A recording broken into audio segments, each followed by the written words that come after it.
was too strong and too intense to even let one run score. Oh, what a play by Derek Jeter! Jeter's determination did not come without injury, as he left the house that Ruth built with a bruised face, bloody chin, swollen cheek, and a bruised shoulder. Wow, Jeter really banged himself up. Wow. I think he caught you could see the redness in his face. He caught the bar of that What a play. For WICR, I'm Roberto Ayala. WICR. What's up, everyone? GTV Sports is back on radio here with another segment, starting off with the World Series. Cubs versus the Indians. All right, guys, let's open up this. Cubs, last time they won a World Series was back in 1908, and, you look back in the Indians, last time they won a title was 1948, and last time they were actually in a World Series was 1997. This is a very historic World Series we're about to be watching right now. What do you guys think about this one? For both cities, they don't know what it feels like to be in this situation right now. Cubs have waited 71 years just to even get back into the postseason. As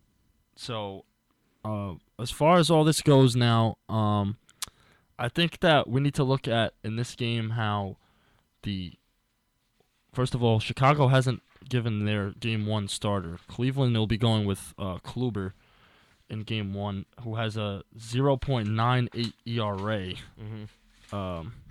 throughout this year's postseason. And then you look at John Lester standing out with a .86 ERA with the last his 3 postseason starts this year. You're looking at a very tough matchup, but personally, I feel like the Cubs will definitely take on this series. The Cubs beating the Dodgers 4-2, especially when they were actually down in the series. It was very huge. You were looking at a Cubs team there, like they were not hitting the ball well in the beginning of the series, and then out of nowhere, they were striking it, and they beat Kershaw. Yeah. I'm not going to say Kershaw. I don't know if it's going to be the best pitcher in the game. He's the best pitcher. Don't worry about it. We're looking at a team right now that's their hitting is back. You know what I mean? They're back, and they're going to be versus. Oh, yeah, their offense definitely picked up, and they beat Kershaw, like you said. I just don't know if it's going to be exactly like. I'm not saying a sweep. I'm not going to compare. I'm not going to compare the Cubs and Dodgers series to Cubs and Indians. Yeah. I believe it's going to be way more pitching involved, though. I think it might be another 6-game series. Honestly, like it could be a 4-2 Cubs 6-game series. I actually believe it's going to be a nice Game 7 series. Oh, really? Okay. I think I'm pulling through Game 7 here. Cubs in 7. I agree. I'm not saying because it's the World Series, but I think we're at least all going with the Cubs, though. I just feel like for the first time since 1945. The Indians also are seeking their first title since the 48, so let's not all give it to the Cubs. Yeah. But Cleveland, the Cavaliers won the championship this year, so they're excited. They're trying to get another title. Yeah. Tomorrow, by the way, we're gonna step into the NBA, but Cleveland has a big day tomorrow with Game 1 in the World Series, and they'll be receiving their rings. Tomorrow. From the NBA title. Yep. Wow, I did not know that one. That's sick. Yeah. That is sick. That's good for the city of Cleveland right there. That's good. Let's jump into NBA. Opening is tomorrow with 3 games, starting off with the Cleveland versus the Knicks. I think it's gonna be a close game. I still think Cleveland's gonna pull through. It's just the first game. It's the opening game of the NBA. But you're looking at a completely different New York team if you kind of look at it. They still have Melo and Porzingis. But look at this now. You're looking at like a couple players from the Bulls going right over to the Knicks now with Derrick Rose and Joakim Noah. And now you have Courtney Lee. And you have Brandon Jennings as your 6th man. You're looking at a pretty nice team here for the Knicks. Yeah. I don't see anything negative. It's definitely a solid team. I don't like the way the people are saying super team. I don't know, Vin, if you heard about this either. I'm not going to talk about that yet. I don't like that, but it's a solid team that should make the playoffs. It's a risk. It's a risk. Melo's a great player and all, but is he going to keep playing his isolation? I believe so. He's just that type of guy. This is the way I look at it. As far as the whole super team and all that goes. Their team has definitely improved. Well, that's the way I'm looking at it. They can literally get a 4th, 5th seed. They can. Definitely not going to be a record of last year. I think right. That's what I like to see out of the office. I'm not sure if Phil's going to be still going with this whole triangle thing. I don't know if that's his goal here. I don't really know. Right. The constant rotation with players and like free agencies and trades. I don't think you should still keep running the triangle. If they actually have ran the triangle. They said they've been running the triangle, but last season, I'm pretty sure that was the main basis of their team. This year, I feel with these players that might have changed. The limitations on them, they're going to have to let go of that because a guy like Derrick Rose is going to be trying to really go all out and do what he likes to do. And Joakim Noah also, I think him coming to New York enhances Derrick Rose tons because I've read a lot in places that Joakim makes him a lot better of a player. They're also as far close as friends. leadership. They know each other's games. Yeah, They know what's going to work. So, and then you got Kristaps, who I feel is one of the top growing players in this league. Absolutely. So he's a franchise type of player. I think he wants to be in New York for a while. Everyone loves him, so Right. he has all the support that he needs. So I do like New York coming into this year. I don't like New York in this game, Yeah, I was however. just gonna say, I don't think I'm not- anyone's going to pick them. I mean, I think Cleveland's going to be absolutely on fire. I mean, they did add some new additions to their team, I believe. They have RJ back. They do. RJ came back. He was talking about retiring, but he decided to come back after all that. They did get back J.R. Smith the other day. Yeah. Right. I there mean, was big there was contention. a lot of speculation that he wasn't going to be in the team. But Who's that? J.R. Jr. Yeah, Yeah. yeah. I He wants to come didn't back. believe that. I didn't believe that. I mean, I kind of looked back when they won the championship in his like very emotional post game conference. Oh, he's officially back, so we I mean, can't doubt I looked at that anymore. as like this guy is not leaving Cleveland. I mean, this is his home now. I mean, you can't really talk about that. They have some good rookies too. Felder, I like Felder a lot.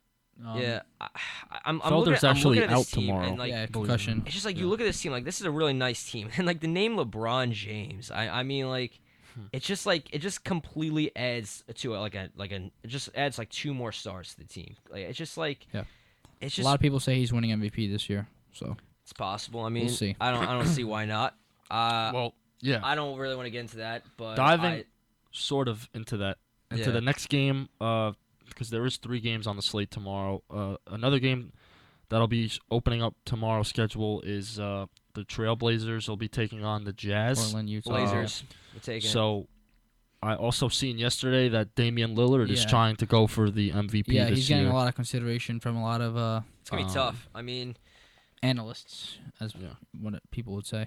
yeah. I mean, don't think so. I don't think it's gonna work out, but Well, he puts up this is numbers. just- Don't get me this is wrong. a bias. This is a biased response right now because of me being a Thunder fan, but I have a feeling that this is Russ's year to actually go off and do his thing. That is I what I was definitely trying to agree say with the that. last minute. I'm looking at Russell Westbrook also as an MVP player. Yeah, I mean, Kevin Durant's off the team, but I'm not saying that's because he's not gonna be playing worse. I think he's gonna be playing better, and he's only. I mean, this guy's prime is absolutely. But then let me ask you a question. You think that he's still gonna? You know how he put up triple-double numbers every game. You think he's still gonna average Kevin that? Durant, when Oh, Kevin yeah, Durant yeah, was definitely. Without Durant, he's still Are gonna you- average that? Yeah, Guaranteed. absolutely. This This guy- is now his team completely now, and he's going to be able to do what he wants to do. I'm pretty sure there was some, Oh you yeah, know, tension between conflicts. them, you can Yeah. Hands see it. down, I think. No, I'm obviously not putting injury into perspective here. Hands down, a healthy Russell Westbrook will be playing better than Kevin Durant and the Warriors. You're looking at like we'll be going into the Warriors game soon enough with They'll against be- the yeah, yeah. Spurs. But you're looking at a Warriors team, which is, I mean, once again, they're stacked. I mean, it's Kevin Durant and Steph Curry and stuff. But I mean, you look at it and just like you're looking at how many superstars, how well can they play with each other? I mean, like I think they're gonna be dishing the ball to each other very well. But I mean, there's so many options in that field, and they're all superstars. That I mean, there's only so much they all can do. You know what I mean? Whereas Russell Westbrook will be controlling the floor very well. Yeah. So Golden State opens up tomorrow too. They'll be the second game after New York. This is the TNT is back tomorrow, so that game starts at 10:30. Golden State versus San Antonio. A new looking San Antonio. Also, no Tim Duncan anymore. Still a good looking team. This is obviously going to be. We're going to see the new look Warriors. We've seen a little bit of them in preseason, which they already kind of bugged out with their offense, and Yeah. you know, going against this Spurs team who has a different look on things right now. I'm looking at a complete blowout tomorrow night for the Warriors at home. Really? Yeah. Wow. I mean, I kind of agree with that a little bit. I mean, you kind of look at it and just like, let's look into 2010 when Miami Heat, LeBron, Chris Bosh entered Right. Miami Heat, and I remember their opening game was against the Boston Celtics, and the Celtics ended up winning that game, and it wasn't that much of a close game, but you look at it and like Celtics, yeah, they did win the I believe they did win the championship a year or two before that, and the Celtics, yeah, Celtics won the opening game against the Miami Heat, where you looked at it and just like, oh, I can't believe it was like so much. It was a shock. I mean, yeah, it was shocking, but it was also an opening game, and people were kind of like having a lot of speculation. Can these guys play with each other? But it's just one game, so. Looking at the Warriors losing the Spurs this game, it's nothing to actually talk about. I mean, you got to build the team. I mean, Game one. They lost some people. They're not going to win 73 again, and even if they do, I don't think like they're. Last year they were gunning for it. Like they were after they knew they were winning all these games, they knew they were going for it. I think this year they're going to be more relaxed. They don't care if it's going to be a little bit like less of a record, a little bit less wins. I feel like, but. I don't know. This game, I agree. I think the Warriors are going to win. I think the Warriors are going to win this game, but I don't know if it's going to be a blowout because the Spurs still have, Kawhi Leonard. They still have Aldridge, Gasol, Tony Parker still playing. Yeah, so they're going to have a decent point guard. They can still keep it close. I don't know if it's going to be a blowout, but I definitely think that the Warriors at home is too much. I just think like you're looking at a team controlled by Greg Popovich. I mean. I'm not saying that Steve Kerr is not a bad coach. He's an amazing coach. As you can see, he's built the team pretty well. I mean, I still believe the Spurs will come through, even though they're a little bit changed. But, I mean, I still think their chemistry will be a lot better compared to the Warriors, where they added Kevin Durant and they lost a couple of key players. Yeah, that's fair. I mean, Tim Duncan, he was on a lot of limited time last year anyway. I mean, he didn't really play. There's only so much he can do. And once he was in the playoffs, I mean, what did he actually do? You know what I mean? Yeah. So let's give these quick predictions then. Cleveland wins tomorrow, Warriors win tomorrow, and Portland wins tomorrow for me, right? All the home teams, yes, correct. Pretty Pretty exciting day for the NBA to start tomorrow. Yep, that's it. That's it for GTV Sports Radio. We'll be seeing you guys again Monday, 2 p.m. Eastern Standard Time. Everyone have a great day.